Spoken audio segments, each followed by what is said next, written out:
ఈ రోజైతే మంచి క్రిస్పీ అండ్ క్రంచీ నెత్తల్ ఫ్రై అయితే చూసేద్దాం.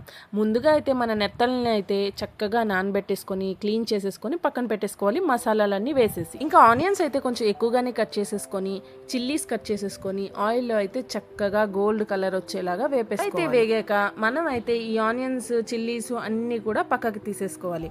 ఎందుకంటే ఇందులోనే మళ్ళీ మనం నెత్తళ్ళు వేసేసి ఫ్రై చేయాలనుకుంటే ఎప్పటికి కూడా అవి క్రిస్పీగా అవ్వవు. ఎందుకంటే ఆనియన్స్లో మాయిశ్చర్ ఉంటుంది కాబట్టి అవైతే క్రిస్పీగా అవ్వవు.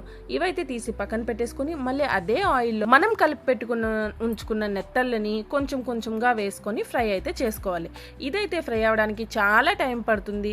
అలా చాలా టైం తీసుకొని నెమ్మదిగా సిమ్లోనే వేపితేనే అవి చక్కగా ఫ్రై అవుతాయి.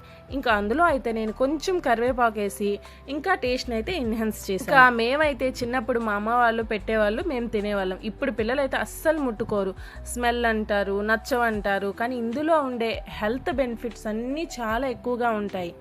చూసారా ఎంత సింపుల్గా అయితే మన నెత్తలు ఫ్రై క్రంచీ క్రిస్పీగా రెడీ అయిపోయింది. ఇంకేంటి సింపుల్, మనం రైస్తో పెట్టేసుకొని వేడి వేడి అన్నంలో వేడి చారు వేసుకొని ఈ నెత్తలు పక్కన పెట్టుకొని తింటే ఉంటుంది అసలు. మీకైతే నచ్చిందా ఈ రెసిపీ? నచ్చితే లైక్ చేసేయండి, నా ఛానల్ని అయితే సబ్స్క్రైబ్ చేసుకోండి. ఇంకేమైనా డౌట్లు ఉంటే కామెంట్ చేసేయండి. ఓకేనా? Thank you.